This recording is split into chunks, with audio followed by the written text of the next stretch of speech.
Hi, it's Gina with WTI. You know what I hate? Going to the hairstylist and trying to recreate what she's done at home in my bathroom. I found that this Conair flat iron has been perfect for giving me those loose beachy waves that I love so much.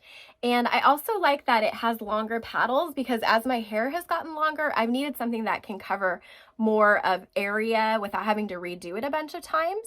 I have fine hair, so I use it on level 25 most of the time, and that works really well to get rid of the cowlicks that I have in the back and to cut down on the frizz. So it's really nice that it has different settings depending on what kind of hair you have. And it also has a quick heat function, so it heats up within 30 seconds because I'm really busy, so I need it to be fast so that I can use it right away. And it has an automatic shut off too, in case you forget to turn it off when you leave the house. So I definitely recommend this Conair. I've been so pleased with it. It does everything that I want it to, and that's my point of view.